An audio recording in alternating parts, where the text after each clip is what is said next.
বিসমিল্লাহির রহমানির রহিম। সোনারগাঁও বিএনপি 10 নম্বর মিরাসি union BNP কর্তৃক আয়োজিত আজকে নির্বাচন প্রচারণার সভা সম্মানিত সভাপতি এবং মঞ্চে উপস্থিত সোনারগাঁ থেকে আগত নেতৃবৃন্দ, উপজেলা নেতৃবৃন্দ এবং অঙ্গ সংগঠনের সকল অঙ্গকরণের ভাইয়েরা, সোনারগাঁ উপজেলার বিভিন্ন এলাকা থেকে আগত মুরব্বিয়ান যুবক ভাইয়েরা, আমার বোনেরা, মহিলা যারা আছেন, মা বোনেরা, আসসালামু আলাইকুম। আমি আবার আইলা, আমার কথা বুঝছেন? আমি আবার আইলা বুঝছেন? বুঝলেন না? আমি আবার আইলাম অর্থাৎ আপনাদের এই লালমুখে 30 বছর আগে, 25 বছর আগে, 20 বছর আগে গাতা বলায় 30 বছর আগে, 25 বছর আগে অর্থাৎ মিরাসি ইউনিয়নের বিভিন্ন এলাকায় আসার আমার সুযোগ হয়েছে, সৌভাগ্য হয়েছে। অনেকের সঙ্গে দেখা সাক্ষাৎ হয়েছে, অনেককে নিয়ে রাজনীতি করেছি, দল করেছি, দুর্বল দলকে সুসংগঠিত করেছি। বেবির থেকে বড় হয়েছে, মুরব্বী হয়েছে। বেবি মানে শিশু, শিশু বিএনপি থেকে বড় হয়েছে।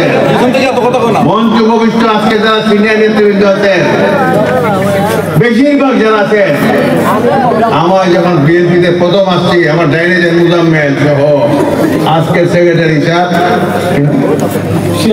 মির্শাদ সাহেব, আপনার মুরুল ইসলাম সাহেব আর নাইনে বড় যারা আছে সবাইকে কিন্তু আমি বহুত জুনিয়র পাইছি, ছোট ছোট পাইছি। ছাত্র দল মুরুল ইসলাম ছাত্র নূতন উকিল, এরকম সবাইকে নিয়ে শূন্য মাঠে বিএনপি ধানের শীষের বীজ রোপণ করেছিলাম। তখন ভয় লাগতো। আমি অনেক জায়গায় গিয়েছি মিটিং এ, আমার সঙ্গে জেলা বিএনপির সভাপতি তৎকালীন ছিলেন আফরুজ রহমান সাহেব। আমি ওনাকে নিয়ে সোনারগড়ের অনেক জায়গায় গিয়েছি। উনি সোনারগড়ের নেতা হওয়া সত্ত্বেও, জেলা বিএনপির নেতা হওয়া সত্ত্বেও ওনাকে নিয়ে অনেক জায়গায়, রানীগাঁও সহ বিভিন্ন এলাকায় গাড়ির থেকে নামার সৌভাগ্য আমার হয় নাই। লাঙ্গল লাঙ্গল লাঙ্গল, নৌকা নৌকা নৌকা, আমাদেরকে আর গাড়ি থেকে নামতে দিল না। সেই আজকে 35 বছর 34 বছর পর সকলের সম্মিলিত প্রচেষ্টায়, ত্যাগের বিনিময়ে, আপনাদের সাহায্য সহযোগিতার বিনিময়ে এত শক্তিশালী সর্ববৃহৎ রাজনৈতিক দল আমাদের হয়েছে প্রথম। করোনা আল্লাহ তাআলা শুকরিয়া আদায় করি। আজকে দল সুসংগঠিত। সোনারগাঁও বিএনপি অত্যন্ত শক্তিশালী, শুধু শক্তিশালী না, একতাবদ্ধ। এই ধরনের যত কিছুই হোক, কোনো বাংলা নাই, কোনো ফাটল নাই, কোনো ভুল বুঝাবুঝি নাই, কোনো দূরত্ব নাই। আমরা দলের স্বার্থের ব্যাপারে সব এক, সবাই মনে প্রাণে বিশ্বাস করি ব্যক্তিত্বের দল বড়। সবাইকে আমি আন্তরিক ধন্যবাদ জানাই, যাদের পরিশ্রমের বিনিময়ে, ত্যাগের বিনিময়ে আজকে এই দল এত শক্তিশালী সংগঠনের রূপান্তর নিতে। আমি তাদেরকে ধন্যবাদ জানাই, তাদেরকে দোয়া করি ভবিষ্যতে যেন তারা আরো ভালোভাবে এই দলের নেতৃত্ব দিয়ে দলকে আরো অনেক দূর আগায় নিতে পারে। আজকে আইলাম কোথাও দিকে আইলাম, আমি দেশি ভাষা কইলাম, মাধবপুরের ভাষা বলতে পারেন, সোনারগাঁর ভাষা বলতে পারেন, যেখানে আছে। অর্থাৎ আমি তো আরো 4বার নির্বাচন অংশ নিয়েছি। 4বার, একবার নয়, 1, 2, 3, 4বার নির্বাচনে, একবার বা 2বার পরে কোনো চাকরি খুঁজে পাওয়া যায় না, ঠিকানা থাকে না। মনে উৎসাহ থাকে না, আনন্দ থাকে না, নেতা হওয়ার শখ থাকে না। আমি একমাত্র ব্যক্তি নির্বাচন প্রয়োজনকে করেই আবার হাসি মুখে আপনাদের প্রযুক্ত হয়েছি। মনে বুঝেছি যে আমার ব্যর্থতা, আমি তাদেরকে মন জয় করতে পারি নাই, আমার সঠিক পরিচয় তাদেরকে তুলে ধরতে পারি নাই। চেষ্টা করবো, একবার না যতবার দরকার ততবার। এই জন্য জীবনের শেষ প্রান্তে এসে আবার চেষ্টা করলাম, চেষ্টার মধ্যে আসছি। এই জন্য বলছি আবার আইলাম, এইবার আইসি আজকে চুনারগড় মাধুপুরে 70-90 জনকে নিয়ে আসছে। ভয়ের কোনো কারণ নাই। ইতিমধ্যে নির্বাচন ঘোষণা হয়ে গেছে, হয়ে যাবে। আমরা শুনতে পাচ্ছি ফেব্রুয়ারিতে নির্বাচন হবে।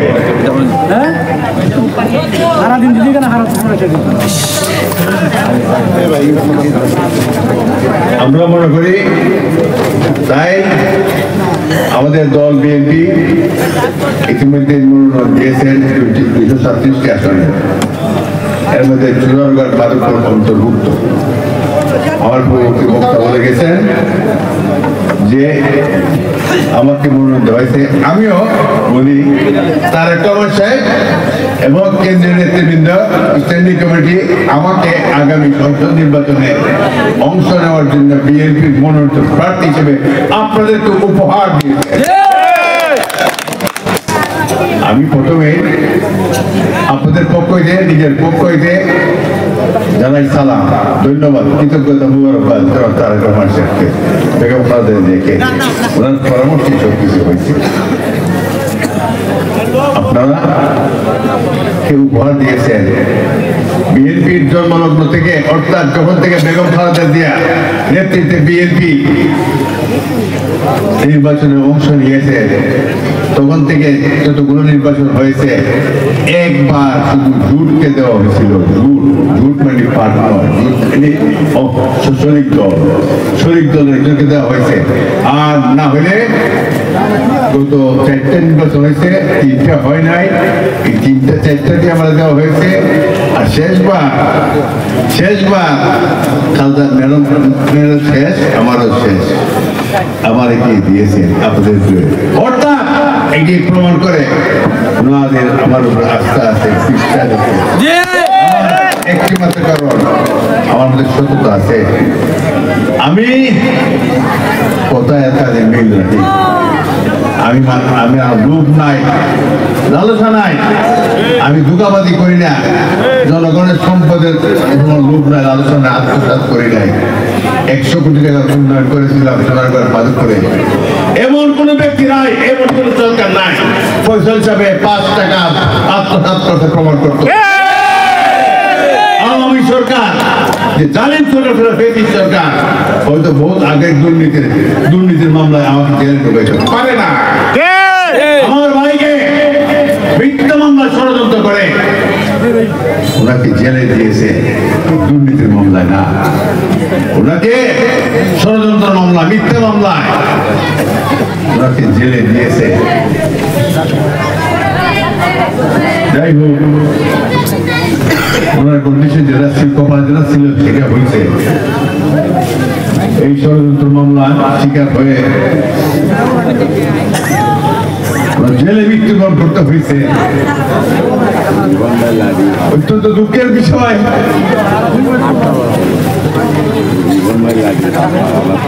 আমরা আমাদের আপনজন মারা গেলে, আত্মীয় মারা গেলে, মুসলমান মারা গেলে জানাজা করে বিদাইতে সেই জালিম সরকার আমার ভাইকে আমরা বড় করে জানাজা করার সুযোগ দেয় নাই।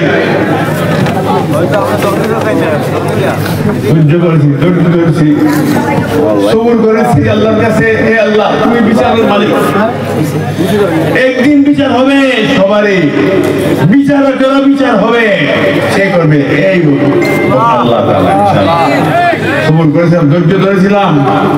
বলছিলাম তুমি হাসিনা সরকার এমন জুলুম করলাই আমার ভাইটাকে, লাখো মানুষের চাইছিল মৃত্যু কবরে পুরো মাটি দেওয়ার জন্য, সেই সুযোগ দেও নাই। আল্লাহ তোমার কাছে বিচার চাই, তোমার জন্য এই পরিণতি হয় ইনশাআল্লাহ। তারও পাকে রায় হয়েছে,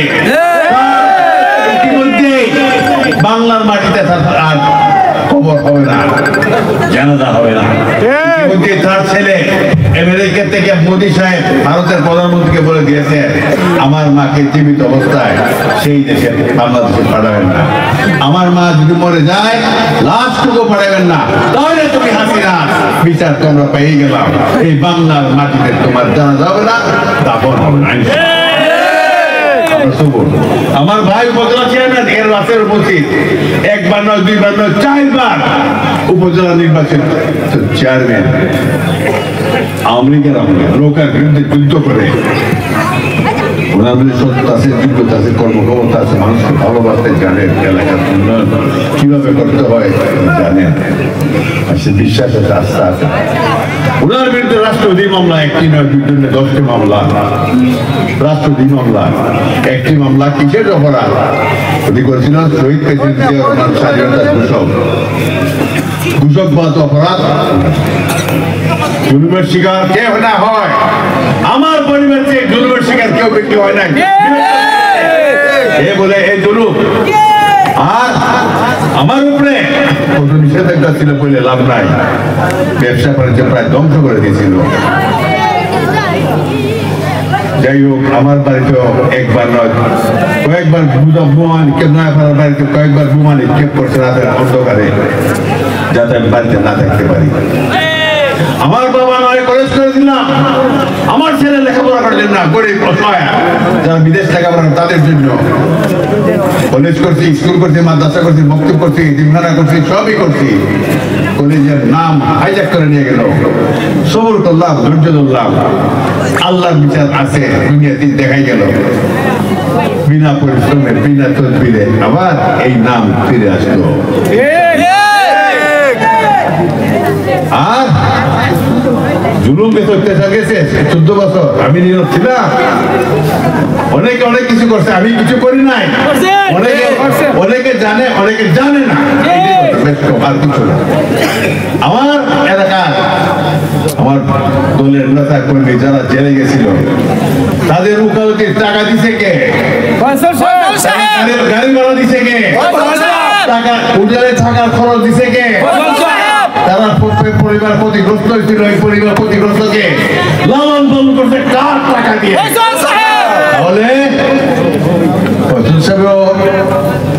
অসহায় দুঃখিত ক্ষতিগ্রস্ত নির্যাতিত কর্মী যারা আছে তাদের দুর্দিনের খোঁজ খবর নিয়েছে, সঙ্গে সঙ্গে চেষ্টা করে নিজের বিপদের সময়ও চেষ্টা করেছেন যে যান বাঁচাবার জন্য। এটা কোনো অপরাধ না। যাই হোক, এদিকে আমি আর বলবো না, আমি শুধু বলবো নির্বাচন এসেছে চুনারগড়, মাধবপুর, আপনারা অবহেলিত। আপনার দল করেন বিএনপি, কিন্তু বিএনপি দল করা সত্ত্বেও বিএনপির একজন এমপি না হতে আজ পর্যন্ত জন্মলগ্ন থেকে এখন পর্যন্ত বিএনপি একজন এমপি না হতেও আমার বিএনপি নেতা কর্মী ভাইজার বিশেষ করে যুবক যারা আছে রাষ্ট্রীয় ক্ষমতার স্বাদ থেকে তারা বঞ্চিত, অবহেলিত। কথা ঠিক না? আপনাদের নির্বাচিত প্রতিনিধি যদি ক্ষমতায় যায় আপনাদেরকে সুখ হবে, শান্তি হবে, নিরাপত্তা হবে, উন্নতি হবে, চাকরি হবে, ব্যবসা হবে, সমস্যার সমাধান হবে। সেটার থেকে আপনারা অবহেলিত, বঞ্চিত। রসুল সাহেবকে উন্নয়নের উপকার বলেন, কিন্তু আমি তো ক্ষমতায় গিয়ে করি নাই, আমি তা করেছি আমার নিজ ক্ষমতা। আমার দল নেত্রী বেগম খালেদা জিয়া প্রধানমন্ত্রী ছিলেন, দেশনেত্রী বেগম খালেদা জিয়া বিএনপি সরকার গঠন করেছিল। আমার একটা তাদের মধ্যে গ্রহণযোগ্যতা আছে বিদায় আমি আপনাদের পক্ষ হইতে চাইছি। ওনারা আমাকে খালি হাত ফেরত দেন নাই। সুনারগড়ের মাধবপুরের উন্নয়ন এমনই করেছি, গর্বের সহিত বলতে পারি, তোমরা মন্ত্রী হয়ে এমপি হয়ে একবার নয় বারবার এমপি মন্ত্রী না হয়ে মন্ত্রী হয়ে যা করতে পারো নাই, আমি নির্বাচিত না হয়ে একটি অনেক বেশি। যাই হোক, আমি আর এইদিকে যাব না। সোনারগড়, মাধবপুর, আপনাদের সবাইকে বলছি, যুবক ভাই যারা আছো, তোমরা কিন্তু অবহেলিত। জানো তোমরা কত? তোমরা পাইলে 6 কোটি, 16-18 কোটি লোক সংখ্যা। দেশ যখন স্বাধীন হয়েছিল তখন ছিল 8 কোটি না 7 কোটি, 7 কোটি, 7.5 কোটি, এখন হচ্ছে 18 কোটি। যুব সমাজ এখন 6 কোটি। তোমরা অবহেলিত, বঞ্চিত, তোমরা বেকার। তোমাদের ভবিষ্যৎ অন্ধকার। তোমরা জানো না তোমাদের ভবিষ্যতে কেমনে প্রতিষ্ঠিত হবে। কোন স্বপ্ন নাই, খাইশ নাই, ব্যবস্থা নাই, দিক নির্দেশনা নাই। কারণ তোমরা এখন পর্যন্ত তোমাদের দুর্ভাগ্য একজন নেতা আল্লাহ তোমাদেরকে দান করেন নাই। কাজেই আমি বলবো মুরব্বী যারা আছেন, অনেক সারা জীবন বিএনপি করে গেছেন, বিএনপিতে ভোট দিচ্ছেন, কিন্তু বিএনপির ক্ষমতার স্বাদ আপনারা বঞ্চিত হয়ে বঞ্চিত। কারণ আপনার বাড়ির রাস্তা হয় নাই, আপনার এখানে ভুল হয় নাই। আমি বলবো এটাই আপনাদের এই জীবনের চুনারগড়বাসী, মাধবপুরবাসী আপনাদের জীবনের শেষ সুযোগ। আর যুবক যারা আছে তাদের উত্তম সুযোগ। আগামী দিনে ইনশাল্লাহ নির্বাচনে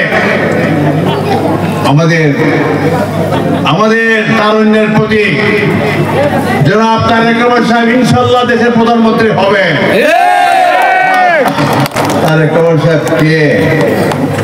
তারেক রহমান সাহেব এই ফয়সাল সাহেব আপনাদের ক্ষুদ্র মানুষটা বৃহত্তর সিলেটে যখন রাজনীতি আরম্ভ করছিলেন, আমার অনুরোধে চুনারগড় মাটিতে তারাই আপনাদের চুনারগড়ের মাটি সম্বন্ধে, চুনারগড়ের বাতাস সম্বন্ধে, চুনারগড়ের মানুষ সম্বন্ধে, চুনারগড়ের সমস্যা সম্বন্ধে তারেক রহমান সাহেব অবগত আছেন। যদি আপনারা যেমনি উনি আপনাদেরকে মনোনয়ন দিয়ে উপহার দিয়েছেন, আপনারা যদি ওনাকে আসন দিয়ে উপহার দিতে পারেন, কথা দিয়ে দিতে পারে, আপনাদের যে কি ফুল বলেন এটা লাল মুখের ফুল আর কলেজ কোনো ব্যাপারই নাই।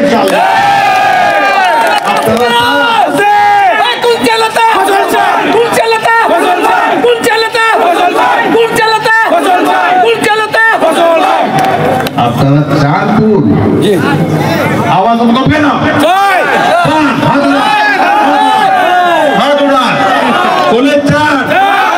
কথা দিয়ে গেলাম নির্বাচিত করে এই সময় এই মুজাম্মেল, এই আপনার সভাপতি আছেন মনিরুল ইসলাম, আমার পাগল করে ফেলছে আপনাদের ফুলের জন্য, পাগল করে ফেলছে। এই দুইটা লোককে আমার বই পেতে আমি ক্ষমতা গেলে বহিষ্কার করবো।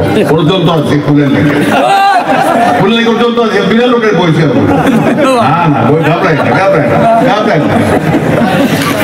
কাজেই তারা অনেকবার বারবার এটা ঘোষণা দেবেন, এটা করবেন। আমি তুমি আগে বুঝ যাও, বুঝ দিলে করতাম না, হলে পারবো নাকি। কথা দিয়ে গেলাম, আল্লাহ যদি আমার সুস্থ রেখে বেঁচে থাকি ইনশাআল্লাহ, এটা কোনো বড় ব্যাপার না, এটা কোনো বড় ব্যাপার না। ক্ষমতায় গেলে এটা কি বলবো, মামুলি ব্যাপার। ইনশাআল্লাহ দোয়া করবেন, সাহায্য করবেন, চেষ্টা করবেন আমার জন্য।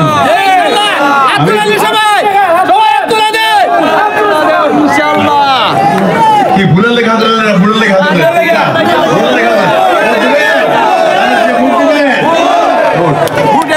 আমি বলতে চাই যুবক, তোমাদের অভিভাবক আমি, যদি আমাকে নির্বাচিত আমি তোমাদের অভিভাবক হিসেবে কাজ করব, তোমাদের ভবিষ্যৎ আমি চিন্তা করব, তোমাদেরকে সাহায্য করব, সহযোগিতা করব, তোমাদের ভবিষ্যৎকে সুন্দরভাবে প্রতিষ্ঠিত হতে পারো। আমার তরফ থেকে সব রকম সাহায্য সহযোগিতা পাইবে।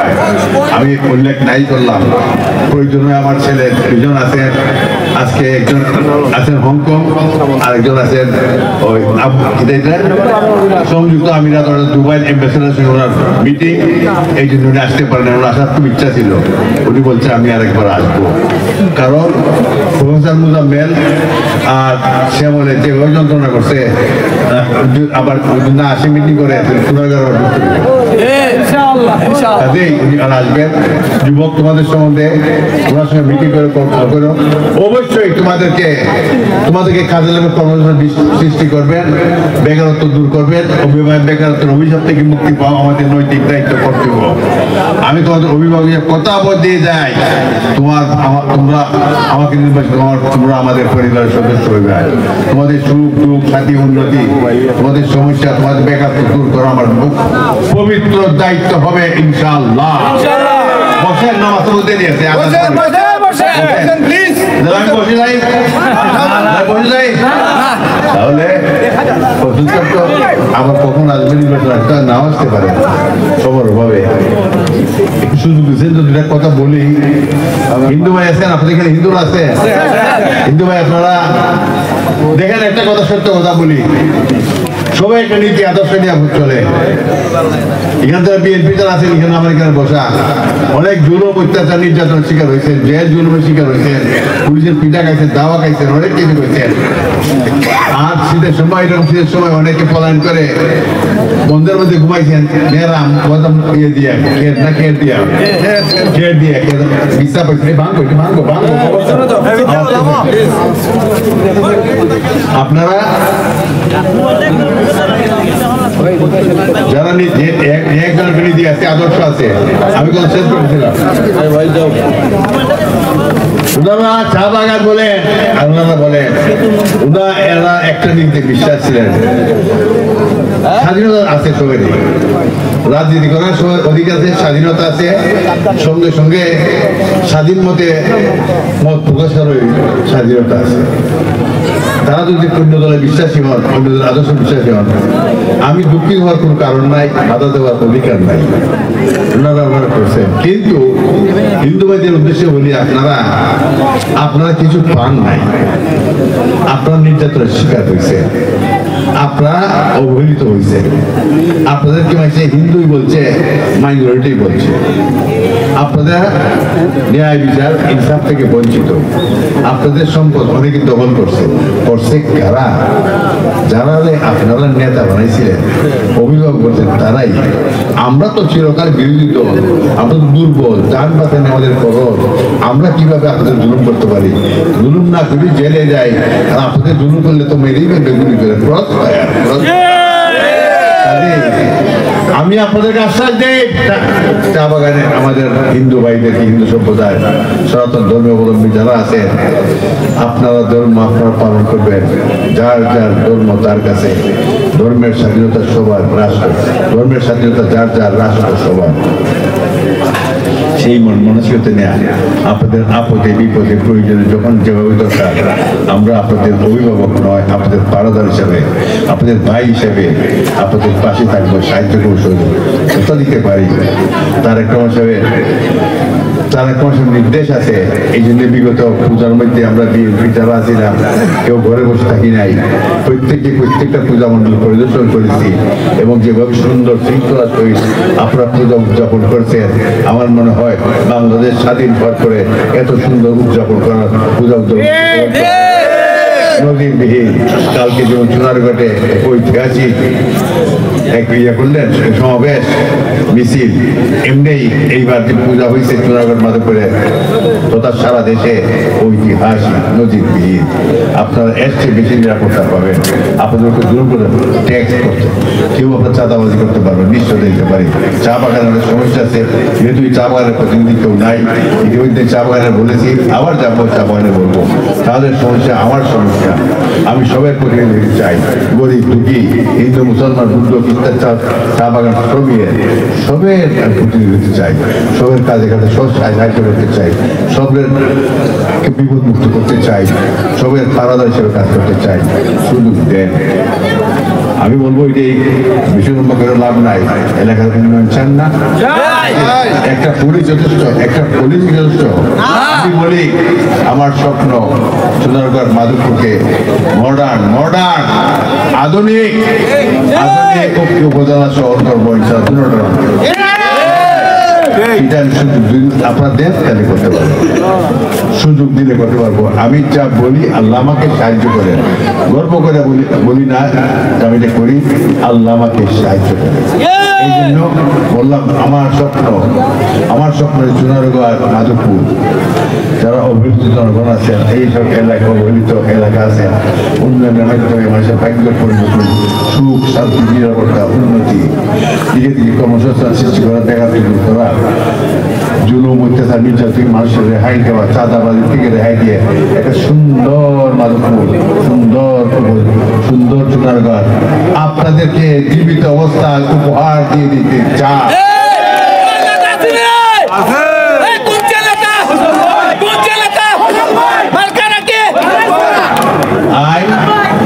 আইন নিজস্ব চলবে, আইনের মারতে পারবে না, আইনের হত্যা করতে পারবে না, কেউ চাঁদাবাজি করতে পারবে, কেউ জুলুম করতে পারবে না।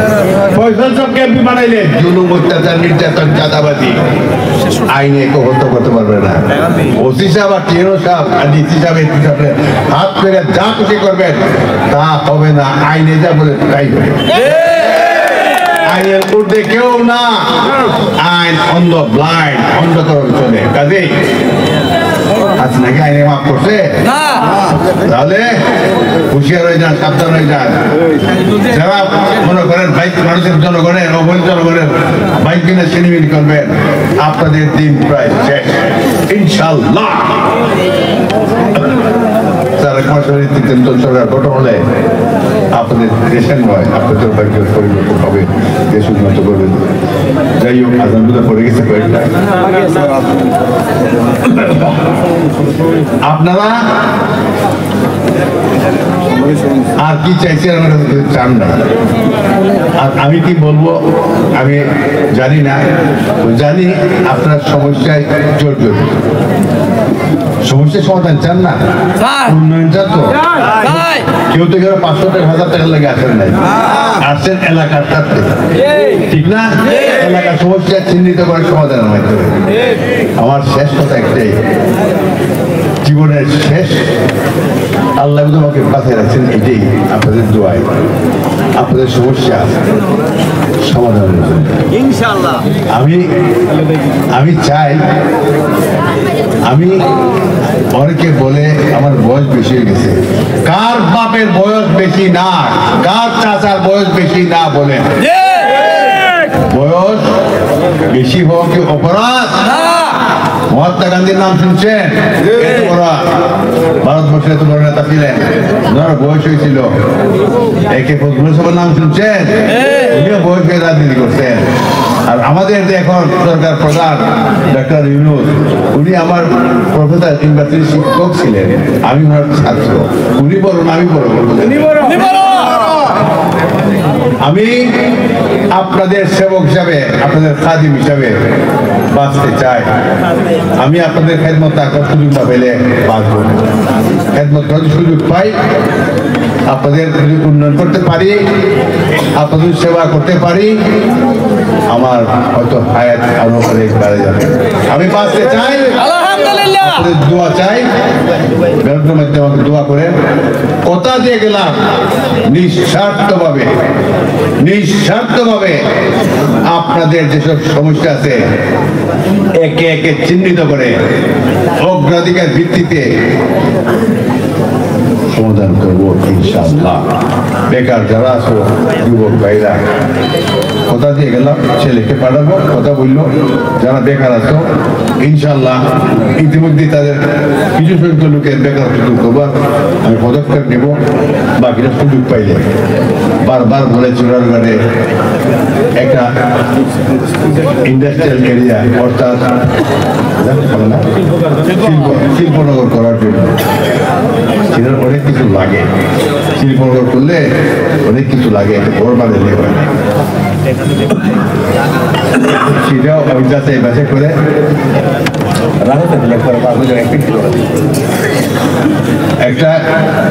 একটা জিনিসই আমি যাচাই বাছাই করে চেষ্টা করব আপনাদের দাবির পরিপ্রেক্ষিতে আপনাদের যে স্বপ্ন আছে কীভাবে সুন্দরভাবে বাস্তবায়ন করা যায়, বেকারত্ব দূর করা যায়, কর্মসূচি সৃষ্টি করা যায়, সেটার পদক্ষেপ নেব। আমার দলের চেয়ারপারসন দেশটিতে বেগম খালেদা জিয়া অসুস্থ আছেন, ওনার জন্য দোয়া করবেন। আমরা আপনাদের কাছে ওনার পক্ষ হইতে, দলের পক্ষ হইতে আপনাদের কাছে বিনয়ের সঙ্গে দোয়া চাই যেন তারা পরিষদ আগামী ডিসেম্বরের প্রথম সপ্তাহ না দ্বিতীয় সপ্তাহে উনি আসবেন ইনশাআল্লাহ। ওনার জন্য দোয়া চাই, উনি যেন এসে দেশ চালানোর দায়িত্ব নিতে পারেন। আল্লাহ যদি সাহায্য করেন, সহযোগিতা আল্লাহ সাহায্য করেন, পরম আল্লাহর কাছে এই দোয়াই আপনাদের কাছে চাই। আমি আজকে বিদায় নিই ইনশাআল্লাহ। কথা দিয়ে গেলাম, একজনে বলছিল আপনারা ভোট বেশি দিবেন। শেষ কথা আমার একটা, শেষ কথা বসেন।